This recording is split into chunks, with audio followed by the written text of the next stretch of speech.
నమస్కారం. RTI 9 news కి స్వాగతం. మెదక్ జిల్లా టేక్మాల్ గ్రామంలో నిర్వహించిన గ్రామ సభలో 99 రోజుల ప్రజాపాలన, ప్రగతి ప్రణాళిక, స్పెషల్ ఆఫీసర్ జిల్లా పంచాయతీ అధికారి ఎన్ యాదయ్య, సర్పంచ్ తుమ్మిగారి సుధాకర్ అధ్యక్షతన గ్రామ సభ విజయవంతంగా జరిగింది. ఈ సమావేశంలో గ్రామ అభివృద్ధి కార్యక్రమాలు, ప్రభుత్వ పథకాల అమలు, ప్రజల సమస్యలు తదితర అంశాలపై చర్చ జరిగింది. గ్రామస్తులు తమ సమస్యలను అధికారులు ముందు ఉంచగా, సంబంధిత శాఖల అధికారులు వాటిని పరిష్కరించేందుకు చర్యలు తీసుకుంటామని హామీ ఇచ్చారు. ప్రజల భాగస్వామ్యంతో గ్రామ అభివృద్ధిని వేగవంతం చేయాలని అధికారులు సూచించారు. ఈ గ్రామ సభలో పంచాయతీ కార్యదర్శి రాజేష్, వివిధ శాఖల అధికారులు, స్థానిక ప్రజలు, ప్రజాప్రతినిధులు, అధికారులు పెద్ద సంఖ్యలో పాల్గొన్నారు.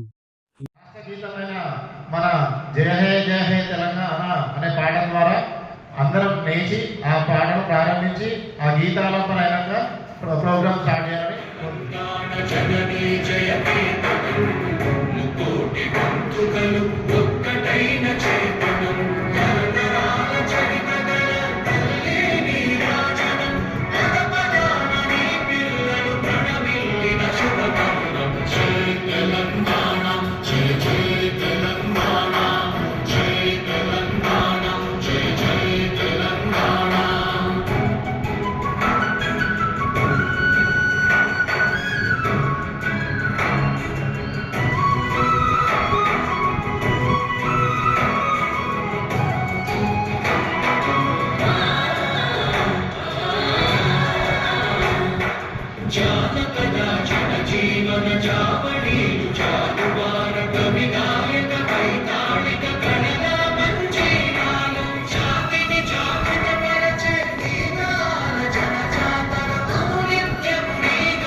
భాగంగా నేటి గ్రామ సభ జరగడం జరుగుతుంది. ఇందులో భాగంగా ప్రధానమైన సంక్షేమ పథకాలు ఏమైనా ఉన్నాయి అంటే రైతు భరోసా, ఇందిరమ్మ ఇండ్లు, మహాలక్ష్మి పథకం, మహిళలకు ఉచిత బస్సు ప్రయాణం, 500 రూపాయలకు సిలిండర్, సన్న రకం బోనస్, చేయుత పింఛన్లు, లక్ష్మి, షాదీ ముబారక్, కొత్త రేషన్ కార్డులు మొదలగు స్కీమ్ల ద్వారా ఒక్కొక్క స్కీమ్ గురించి మనం వివరంగా తెలుసుకోవడం జరుగుతుంది. Thank you. మొదటగా మన సర్పంచ్ గారు సార్ని ఒక 2 నిమిషాలు ఈనాటి ప్రజాపాలన ప్రగతి ప్రణాళిక సందర్భంలో కార్యక్రమం 99 రోజుల కార్యక్రమంలో ఈనాడు మనకు ప్రత్యేక గ్రామ సభ నిర్వహించి గ్రామ సభలో మనం ప్రభుత్వ పరంగా మనం పొందుతున్నటువంటి లబ్ధి పొందుతున్నటువంటి విభిన్న కార్యక్రమాలు అవి ఏ విధంగా అయితే ప్రజలకు మరి అభివృద్ధి పథంలో నడపడానికి సంక్షేమ పథకాలు ఏమేమి ఉన్నాయి, అవి ఏ విధంగా వాళ్ళకి అమలవుతున్నాయి, ఆ సంఖ్యలతో సహా మనం ఈనాడు చర్చించుకోవడానికి ప్రత్యేకించి ఈ గ్రామ సభను నిర్వహించుకోవడం జరుగుతుంది. ముఖ్యంగా అదృష్టం ఏంటంటే ఇవాళ మన పెద్దలు గౌరవనీయులు మన డిపిఓ గారు ఇక్కడికి రావడం హృదయపూర్వకంగా ఆహ్వానిస్తున్నాం సార్. హృదయపూర్వ ఆహ్వానము. వచ్చిన మీ అందరికీ హృదయపూర్వక శుభాభినందనలు. 3/26 వరకు 99 రోజుల కార్యక్రమం రూపొందించబడింది. దాంట్లో ఒక్కొక్క 15 రోజులు, ఒకటి ఫస్ట్ మన పారిశుద్ధ్య కార్యక్రమం, తర్వాత ఆదాయ వృద్ధి కార్యక్రమాలని, ఇక ఇప్పుడు రెండవ దాంట్లో మనం 16 నుండి 31 వరకు ఆదాయ వృద్ధి కార్యక్రమాలు, ఇప్పుడు 1-4 నుండి 15వ తారీఖు వరకు ఇది మంచినీటి వ్యవస్థ, తాగునీరు, మంచినీటి వ్యవస్థ కోసం మనం చేపట్టవలసినటువంటి కార్యక్రమాలు, ప్రజల్లో వాటి గురించి చెప్పవలసినటువంటి కార్యక్రమాలు. ఇక 4వది మరి 16 నుండి 30వ తారీఖు ఏప్రిల్ అట్టి సందేశం కూడా గ్రామ ప్రజలకు వినిపించడం జరుగుతుంది కాబట్టి ఆ సందేశం తెలియజేస్తున్న కొద్దిగా అందరూ సహకరించారు. మిత్రులారా, ప్రజాప్రభుత్వం బాధ్యతలు స్వీకరించి 2 సంవత్సరాల 3 నెలలు పూర్తయింది. ఆర్థిక సవాళ్లను అధిగమిస్తూ గత పాలకుల తప్పిదాలను సరిచేస్తూ సంక్షేమం, అభివృద్ధి విషయంలో రాజీ పడకుండా మన ప్రభుత్వం పనిచేస్తుంది. మేం పాలకులం కాదు, సేవకులం అన్న భావనతో ప్రజల ఆకాంక్షలు, అవసరాలే కేంద్ర బిందువుగా నిత్యం శ్రమిస్తున్నాం. ప్రతి నిర్ణయంలో ప్రజల మేలు, సామాజిక బాధ్యత, రాష్ట్ర భవిష్యత్తు దృష్టిలో పెట్టుకుంటున్నాం. ఉప ఎన్నికలు, పంచాయతీ ఎన్నికలు, మున్సిపల్ ఎన్నికల్లో వరుస విజయాలతో ప్రజాపాలనకు మీ ఆమోదం, మద్దతు ప్రకటించారు. మీరు ఇచ్చిన ఈ ఫలితాలు మా బాధ్యతను మరింత పెంచాయి. ప్రభుత్వ పథకాలు అంటే కాగితాలపై కాదు, ప్రజల జీవితాల్లో స్పష్టమైన మార్పు తేవాలన్నదే మా సంకల్పం. ఆ ఉద్దేశంతోనే ప్రజాపాలన ప్రగతి ప్రణాళిక అనే పేరుతో కార్యక్రమాన్ని ప్రారంభించాం. మార్చి 6 నుండి 99 రోజుల పాటు గ్రామ స్థాయి నుండి రాష్ట్ర స్థాయి వరకు అన్ని శాఖల సమన్వయంతో ఈ కార్యక్రమం ఒక ఉద్యమంలో సాగాలి. ఊరు వాడ సమస్యల పరిష్కారమే పరమావధిగా ప్రతి అధికారి పనిచేయాలి. వేగంగా ఫైళ్ల క్లియరెన్స్, ప్రభుత్వ కార్యాలయాల్లో పరిశుభ్రత, నిర్ణయాల్లో పారదర్శకతగా ఉండాలి.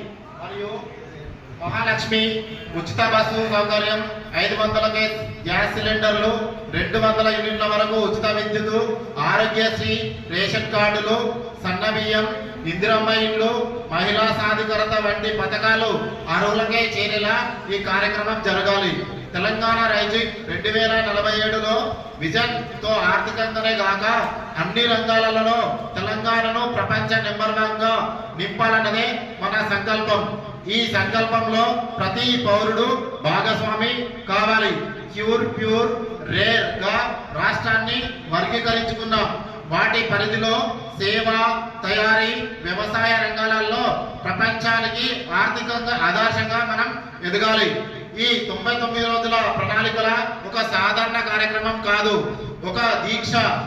4 కోట్ల తెలంగాణ ప్రజలు ఒకటై దేశానికి, ప్రపంచానికి ఆదర్శంగా మనం ఎదగాలి. ఇదే నా కళ. ఈ కళను సాకారం చేయడంలో ప్రతి తెలంగాణ బిడ్డ భాగస్వామ్యం కావాలి.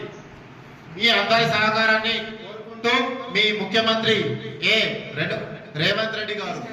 పెద్దలందరికీ రైతు భరోసా వానాకాలం 2025 119 మంది ఫార్మర్స్ వాళ్ళ అకౌంట్లో 1,12,18,795 జమ కావడం జరిగింది.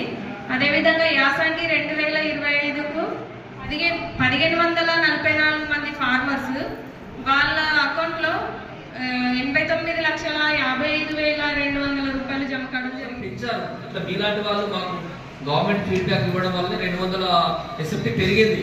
అంతకంటే ఎక్కువ పెంచడానికి ఇంకా అవకాశం లేదు.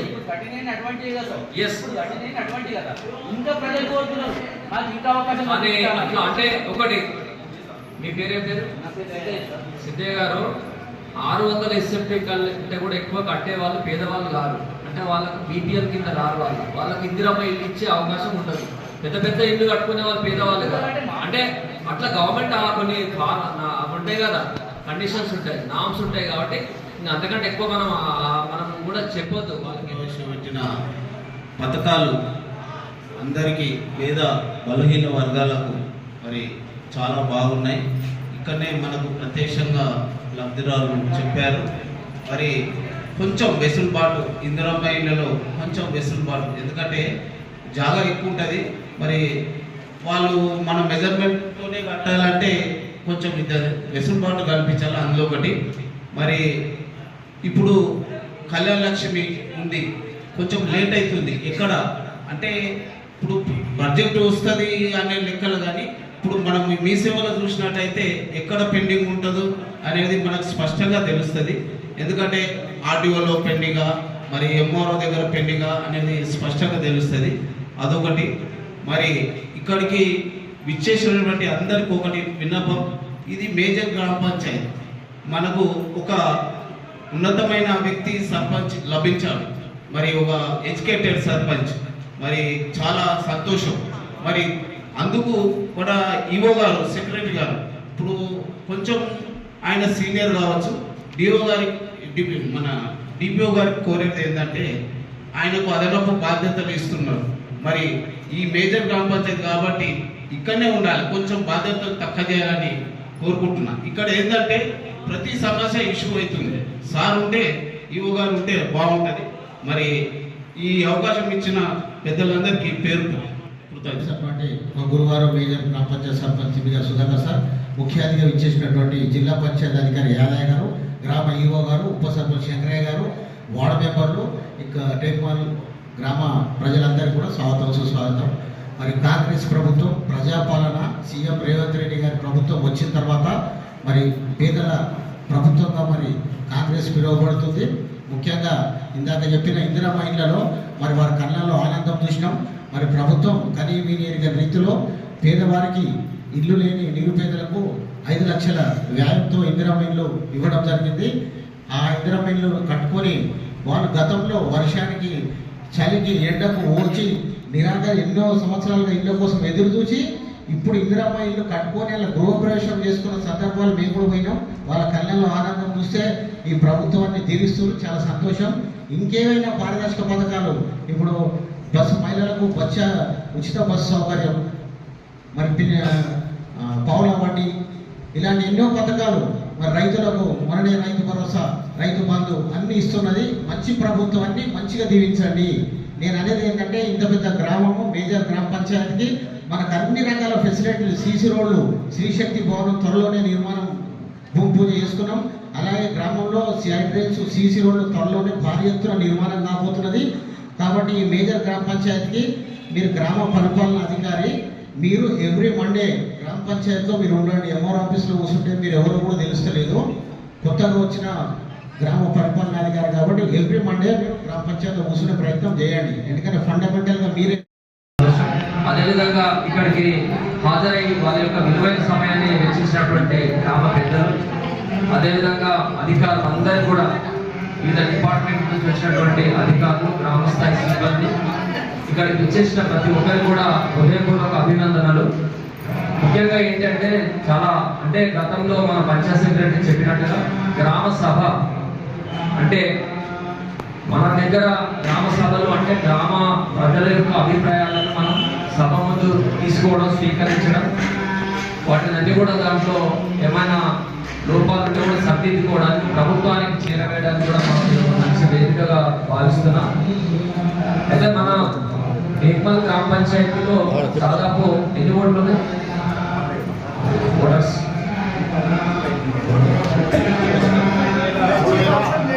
మీటింగ్లో సర్పంచ్, ఉప సర్పంచ్, వార్డు సభ్యులు, పంచాయత్ సెక్రటరీ వీళ్ళు ఉండి గ్రామ పంచాయతీ మీటింగ్స్ అనేటివి ఏర్పాటు చేస్తారు. సమస్యలు వాటి నుంచి కూడా స్వీకరిస్తారు, తీర్మానం చేస్తారు. మనకున్నటువంటి నిధులు, మన గ్రామ పంచాయతీకి వచ్చేటువంటి 15th ఫైనాన్స్ కమిషన్ కావచ్చు, స్టేట్ ఫైనాన్స్ కావచ్చు, గ్రామ పంచాయతీకి వచ్చే సొంత ఆదాయ వనరు.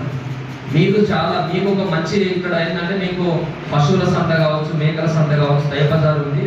మీ పెద్ద గ్రామ పంచాయతీ కాబట్టి మీకు వనరులు కూడా మంచిగానే ఉన్నాయి. సో దానికి సంబంధించి గ్రామ పంచాయతీ కూడా ఇప్పటిదాకా చెప్పిన అన్ని అంశాలు, త్రాగునీటికి సంబంధించిన కొన్ని సమస్యలు చెప్పారు.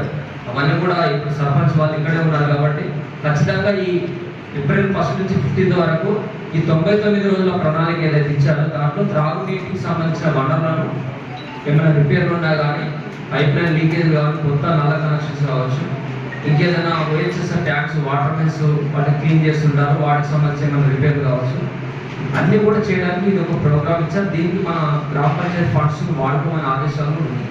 సో నేను చెప్పేది ఏంటంటే 3500-600 జనాభా ఉంటే 10% అనేది కోరం ఉంటుంది గ్రామ సభలో. అంటే ఎంతమంది ఉండాలి? కనీసం 340 మంది ఖచ్చితంగా అటెండ్ కావాలి. అంటే అట్లా ఉంటుంది గ్రామ సభ. అంటే ఇప్పటిదాకా సెక్రటరీ స్టార్టింగ్లో చెప్పారు కొంతమంది వస్తువులు గ్రామ సభ, ఈ గ్రామ సభ కాదు. ఇప్పుడు చాలా ఈ రోజు నేను అనుకుంటున్నా చాలా రసవత్తరంగా, చాలా మేము అనుకున్న విధంగా చర్చ జరిగింది. ఉండొచ్చు, కొంత ఎమోషన్ ఉంటారు. లబ్ధిదారులు వాళ్ళు కట్టుకొని గృహలక్ష్మి పథకంతో ఇస్తామని చెప్పారు. వాళ్ళు కొంతమందికి కట్టుకున్నారు, ఇప్పుడు స్క్రీన్స్ కూడా ఇచ్చారు. కానీ ఇప్పుడు ఇందిరమ్మ ఇండ్ల స్కీమ్ వచ్చినాక మళ్ళీ అందరి లబ్ధిదారులని ఫీల్డ్ లెవెల్లో వెరిఫికేషన్ చేసి ఫోటోలు తీసి వాళ్ళ స్థలాలు ఉన్నాయా లేదా, వాళ్ళు ఏ ఇంట్లో నివసిస్తున్నారు, వాళ్ళు ఆర్సీసీ ఇల్లులో ఉన్నారా, పెంకుటిల్లో ఉన్నారా, గుడిసెలో ఉన్నారా, కట్టుకోవడానికి గుడిసె ఉంటే ఇల్లు స్థలం ఉందా, ఇవన్నీ కూడా ఒక ఆన్లైన్ యాప్ అనేది తీసుకొచ్చి దాంట్లో ఫోటోలు అన్ని నిక్షిప్తం చేశారు. దాంతోనే మొత్తం కూడా ఇప్పుడు టెక్నాలజీ వాడుకుంటున్నాం. మీకు అందరికీ తెలుసు, ఏదైనా కానీ ఒక బటన్ నొక్కితే మొత్తం అకౌంట్లలో డబ్బులు వస్తున్నాయంటే టెక్నాలజీ. దీన్ని కూడా ఇందిరమ్మ ఇళ్ళలో కూడా టెక్నాలజీ ప్రకారంగా చేసారు. దాంట్లో ఎల్వన్ కింద ఇల్లు లేని వాళ్ళందరూ కూడా లిస్ట్ వచ్చింది. వీళ్ళది ఏంటంటే సమస్య, వీళ్ళు అంతకుముందు బేస్మెంట్ కట్టారు. కానీ ఈ స్కీమ్లో ఏముందంటే ఫస్ట్ బునాది నుంచి స్టార్ట్ అయితేనే తీసుకుంటుంది. అది పునాది పోసినప్పుడు అప్పుడు ఒక ఫోటో కొట్టాలి, క్యాప్చర్ చేయాలి 10 సెకండ్. అక్కడ స్టార్ట్ అయితేనే అది మొత్తం కూడా బిల్లులు అనేవి 1 lakh basement bill, lender 1 lakh, slab 2 lakhs, final 1 lakh ఇట్లా వస్తుంది. సో అక్కడ వాళ్ళు ముందు కట్టారు కాబట్టి అది 50 సెకండ్ చేయడానికి రావట్లేదు. టెక్నికల్ ప్రాబ్లం ఉంది, ప్రభుత్వం దృష్టికి తీసుకెళ్లారు. నేను అసెంబ్లీలో కూడా చర్చ జరిగింది, కొంతమంది గౌరవ ఎమ్మెల్యేస్ కూడా అడిగారు, వాళ్ళు తెలియక వాళ్ళు కట్టుకున్న ప్రొసీడింగ్ ఇచ్చారని. అవి కూడా ఇందిరమ్మ ఇళ్ళలో పెట్టాలన్నారు. ఇప్పుడు నిర్ణయం తీసుకుంటే ఖచ్చితంగా వాళ్ళకు కూడా మళ్ళీ కంటిన్యూ చేయడానికి ఆదేశాలు వస్తాయి.